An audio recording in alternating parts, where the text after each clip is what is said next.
Welcome back. The fate of over 330,000 pairs of donated shoes hangs in the balance at a warehouse. Sports Singapore and material science company Dow started collecting them almost 4 years ago for a repurposing project. Experts say future initiatives must take into account both demand and supply. Eugene Chow with this report. Sneakers, boots and sandals waiting to be repurposed. These shoes, collected from all over Singapore, were meant to be ground into granules and used in projects such as running tracks and playgrounds. The aim was to recycle 170,000 pairs every year. But after collecting more than 400,000 pairs, project partners are facing an uphill battle to find places that want to use them.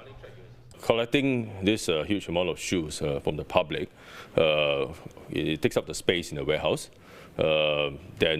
This space could, of course, be used elsewhere if we haven't collected the shoes.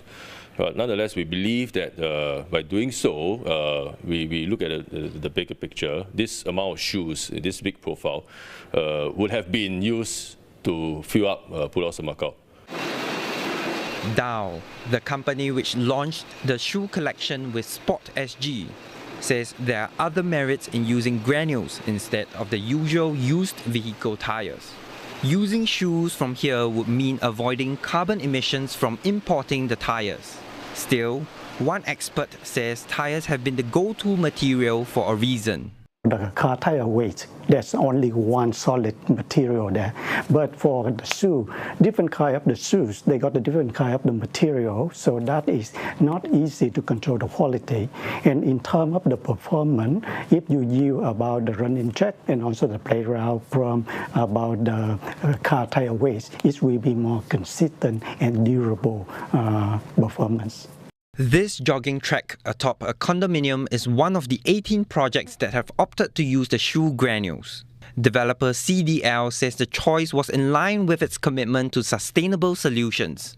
Sport SG and Dow hope more firms and buildings will consider using the granules to reduce the heap of shoes that lay untouched. One expert says the problem can be avoided in the future.